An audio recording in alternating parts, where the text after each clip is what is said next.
Hi everyone, this is Veronica. आज का topic हमारा रशियन इंडस्ट्रीज से रिलेटेड है। जैसे आपको पता है रशिया पे फ़िलहाल वेस्ट ने काफ़ी सैंक्शंस लगा रखी हैं। इससे रशिया को काफ़ी प्रॉब्लम भी आ रही है कि उनके कंट्री में ही जो डिमांड है वो पूरी नहीं हो पा रही। जैसे सपोज़ कुछ कार की कंपनीज़ हैं, उन्होंने अपने जितने भी ऑपरेशंस हैं वो रशिया में फ़िलहाल रोक दिए हैं। उस वजह से बहुत ज़्यादा डिमांड वहाँ पे स्पेयर पार्ट्स की हो रही है। इसी तरह से हर ऑब्जेक्ट के साथ है। कहीं न कहीं वो इंडिया से मदद चाहते हैं। इसमें रशिया ने क्या कहा, रॉयटर्स ने क्या रिपोर्ट किया, फिर इंडिया ने क्या क्लैरिफिकेशन दिया और फाइनली क्या हो रहा है, ये हम सब तीनों एस्पेक्ट्स कवर करेंगे। यहाँ पे आप मुझसे कनेक्ट कर सकते हैं टेलीग्राम चैनल पे, because I feel together we can make a huge difference. So now here you can see which is the latest article इस मुद्दे से रिलेटेड। Commerce ministry shares Russia's list of goods for import from India with exporters. तो देखते हैं कि ये क्या है। तो देखो, पहले रॉयटर्स जो एक प्रिंट मीडिया है, उन्होंने ये इन्फॉर्म किया कि हमको ये खबर मिली कि 500 प्रोडक्ट्स का जो लिस्ट है वो रशिया ने इंडिया को दिया है कि हमको आपके देश से ये चीज़ें जो हैं वो चाहिए। लेकिन बाद में इंडियन गवर्नमेंट ने क्लैरिफाई किया कि हमारे और रशिया के बीच में फ़िलहाल कोई ऐसा अग्रीमेंट नहीं है। तो उसके देखते हुए आप देख सकते हैं कि अब कॉमर्स मिनिस्ट्री ने इसके थर्ड पार्ट में क्या होता है कि कॉमर्स मिनिस्ट्री शेयर करती है एक्सपोर्टर्स के साथ कुछ आइटम्स की लिस्ट, जिसमें ऑटो पार्ट्स हैं, टेक्सटाइल है, जो कि हम रशिया में बेच सकते हैं। इंडिया के जो एक्सपोर्ट्स हैं वो इंक्रीज हो सकते हैं। So that list has been provided to Russia for imports, कि रशिया इंपोर्ट करे हमसे। अब रशिया पे जब से सैंक्शन लगे हैं वेस्टर्न कंट्रीज़ के, जब से यूक्रेन रशिया वॉर है, तो इस तरह की आइटम्स की लिस्ट शेयर की जा रही है। जैसे इनमें कौन कौन से सेक्टर्स हैं, फार्मास्यूटिकल्स, टेक्सटाइल्स, ऑटो कंपोनेंट्स और केमिकल्स, जिन रशिया के मार्केट में इनकी अब भारी कमी हो चुकी है। तो रशिया ये आइटम्स इंडिया से कहीं ना कहीं लेना चाहता है।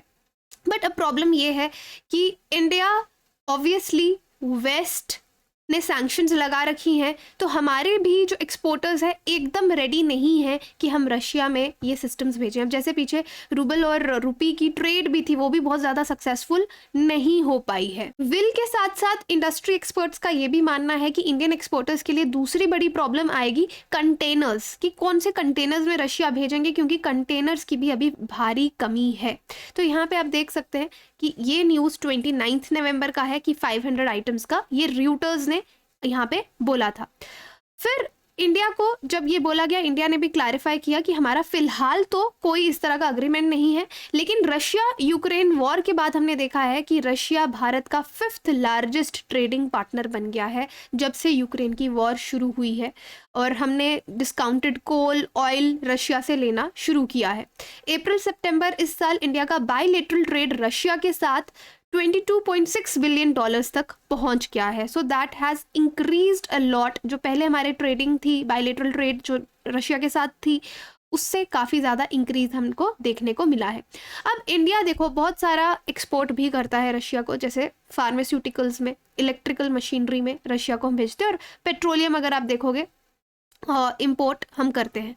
Percentage of India's total exports and imports अगर आप देखोगे 17-18 में 2.11, ये मिलियन डॉलर्स में हम बात कर रहे हैं, 2.38, और 2021 में you can see it has come to around 2.65 imports. तो हम उनसे लेते क्या हैं, ये आप देख सकते हो। ये एक्सपोर्ट्स हैं हमारे रशिया को, ये इंपोर्ट्स हैं, ये मिनिस्ट्री ऑफ कॉमर्स की साइट से लिया गया है।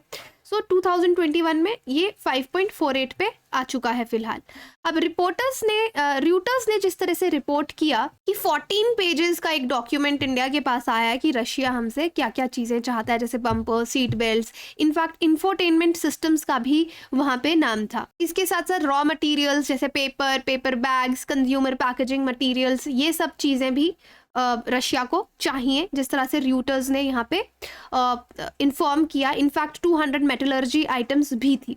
अब यहाँ पे देखो, इंडिया के एक्सपोर्ट्स रशिया को इस बार थोड़े कम हुए हैं। Exports to Russia have declined as Indian exporters remain unsure of payment settlement. अब दिक्कत कहाँ पे आ रही है हमारे एक्सपोर्टर्स को, कि उनको पेमेंट सेटलमेंट में प्रॉब्लम आ रही है, और ये सब वेस्ट के जो सैंक्शंस लगे हुए हैं उसके चलते हो रहा है। तो आप देख सकते हैं कि काफ़ी एक्सपोर्ट्स हमारे यहाँ पे कम भी हुए हैं।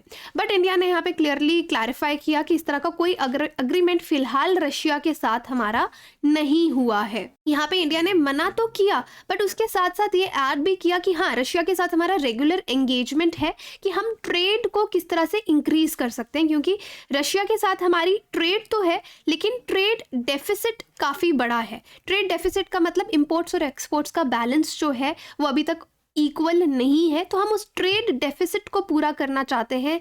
हम रशिया यूक्रेन वॉर से पहले ही रशिया से बातचीत में है कि ये ट्रेड डेफिसिट किस तरीके से हम कम करें। तो ऑलरेडी इंडिया रशिया के साथ टॉक्स में, बातचीत में चल रहा था कि किन एरियाज़ में हम अपनी ट्रेड को इंक्रीज कर सकते हैं।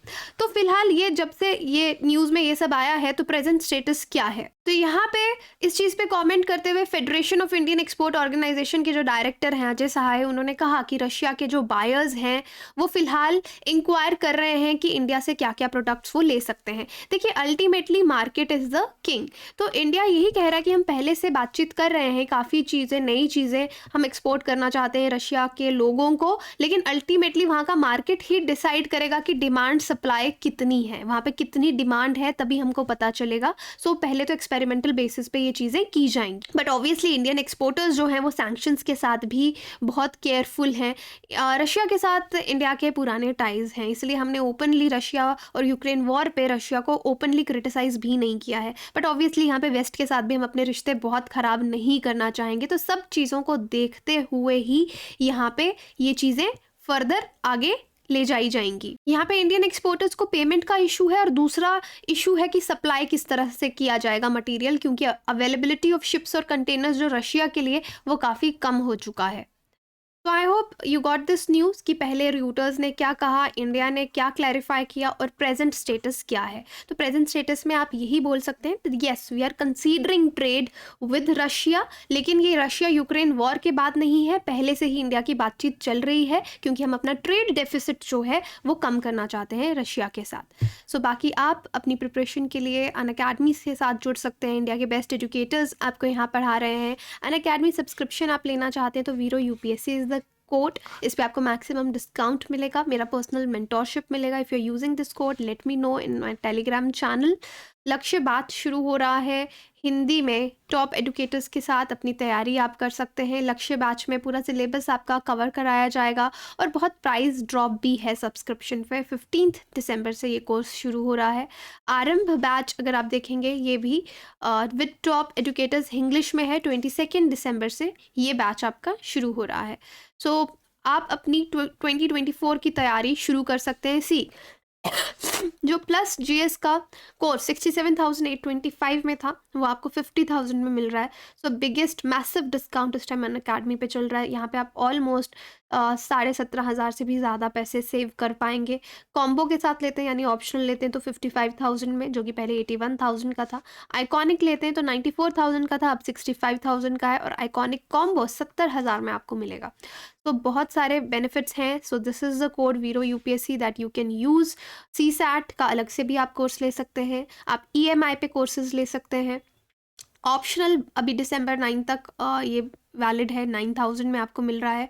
और बाकी आप अपनी प्रिपरेशन टेस्ट करना चाहते हैं तो मॉक्स दीजिए, यहाँ पे आपको 1,991,999 में आपको 55 प्लस टेस्ट जो हैं वो मिलेंगे। सो कॉम्बैट 18 दिसंबर को है, डू पार्टिसिपेट। और जिन भी स्टूडेंट्स का मेंस क्लियर हुआ है, कंग्रेचुलेशंस, अनअकैडमी आपको प्रोवाइड कर रहा है free interview guidance programme. Thank you so much.